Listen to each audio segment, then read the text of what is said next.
రాష్ట్ర వ్యాప్తంగా మరోవైపు వైఎస్ఆర్ కాంగ్రెస్ పార్టీ తరఫున విద్యుత్ సత్యాగ్రహం కొనసాగుతుంది. దాదాపు 50 గంటలు దాటింది. ప్రస్తుతం మనం వైఎస్ఆర్ కాంగ్రెస్ పార్టీ అన్ని పెంచుతా ఉన్నారు. మరి దారుణంగా 200 యూనిట్ల లోపల ఉండే వాళ్ళకు 73%, 75% పెంచడం జరిగింది. 50 యూనిట్ల కంటే 1 యూనిట్ అయినా 100 యూనిట్లు, అట్లా 100 యూనిట్లకు పైన ఒక్కటైనా 200 యూనిట్లు అట్లా ఛార్జీలు చేసి పెంచుతామని. అదే 500 యూనిట్లకు పైన అయితే 18% పెంచుతారు. దాంట్లో 200 యూనిట్ల లోపల ఉండే వాళ్ళు కనీసం అంటే 2 కోట్ల మంది వస్తారట.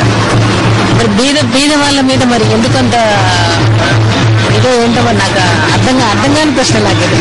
బీద వాళ్ళ మీద తగ్గించాలా, ఉండే వాళ్ళ మీద ఎక్కువ వేసినా పర్వాలేదు, కానీ బీద వాళ్ళ మీద వేయటం చాలా కష్టం, బాగా అనిపిస్తూ ఉంది.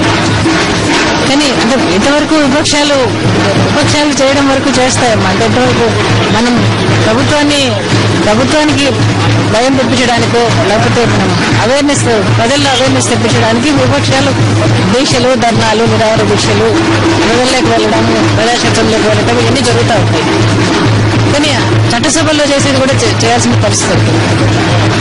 చట్టసభల్లో మనం చేయాల్సింది చేసినాం.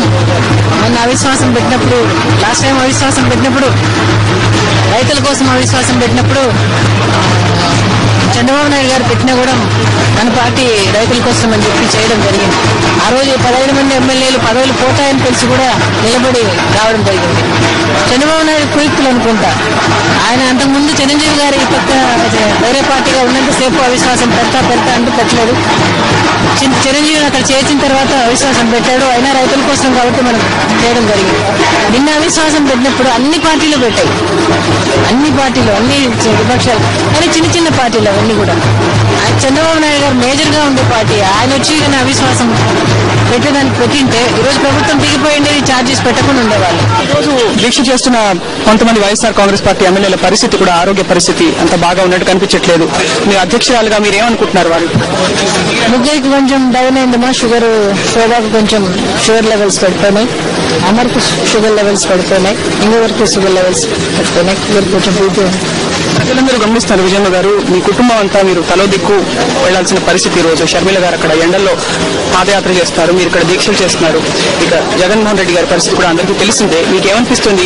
కుటుంబం అంతా ఇలా తలో దిక్కు ఉండడం, ప్రజలందరూ కూడా దీనిపై స్పందిస్తారు. రాజశేఖర రెడ్డి గారిని చూసిన తర్వాత రాజశేఖర రెడ్డి గారు ప్రజల కోసం పడిన తప్పనైతేనేమి, రాజశేఖర రెడ్డి గారు ప్రజల కోసం దగ్గర 25 సంవత్సరాలు పెద్ద పదవులు లేకుండా ఆయన ప్రజల మధ్యలో గడిపారు, ప్రజలతో ఉన్నారు. అప్పుడు ఎన్నో దీక్షలు, ధర్నాలు ఇట్లాంటివన్నీ కూడా చాలా చేశారు. ఆయన పాదయాత్రలు, నిరాహార దీక్షలు చాలా చేశారు ప్రజల కోసం. అయిన తర్వాత కూడా ప్రజల కోసం లాస్ట్ మినిట్ వరకు ఆయన ప్రాణం పోయేంత వరకు తప్పించారు చేయాలని చెప్పి. ఆ విధంగానే ప్రాణం కూడా పోయింది, ప్రజల కోసం పోయింది. తర్వాత వచ్చినాక జగన్ బాబు కూడా మరి అదే కార్యక్రమంలో ప్రజల కోసం తప్పించి ఆయన ఓదార్పు యాత్ర చేస్తూ కూడా అనేక సమస్యల్లో దీక్షలు, ధర్నాలు చేస్తూ వచ్చారు. అన్ని సమస్యల్లో రైతుల కోసం అయితేనేమి, హరిత విప్లవం అని, రైతుల కోసం గిట్టుబాటు ధరల కోసమని, రైతులకు నష్టపరిహారం కోసమని, నేతన్నల కోసమని, విద్యార్థుల ఫీజు రియంబర్స్మెంట్ కోసమని 1 రోజు, 2 రోజులు, 3 రోజులు అట్లా ఫీజు రియంబర్స్మెంట్ ఒకసారి వారం రోజులు, ఒకసారి 2 రోజులు చేయడం జరిగింది. ఫీజు రియంబర్స్మెంట్ మళ్ళీ నేను కూడా 2 రోజులు చేయడం జరిగింది. ఏలూరులోను, హైదరాబాద్ లో చేయడం జరిగింది. తను జైల్లో ఉన్నాడు ఇప్పుడు. మరి సమస్యలు తన జైల్లో ఉన్నా కూడా తను ప్రజల సమస్యల గురించి, ప్రజల గురించి ఆలోచిస్తా ఉన్నాడు. చేయాలా, అది చేయాలా అని చెప్పి, మంచి చేయాలా అని చెప్పి.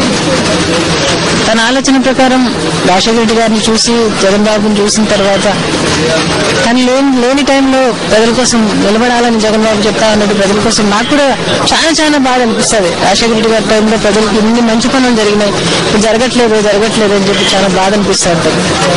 బాధపడేదాన్ని కూడా.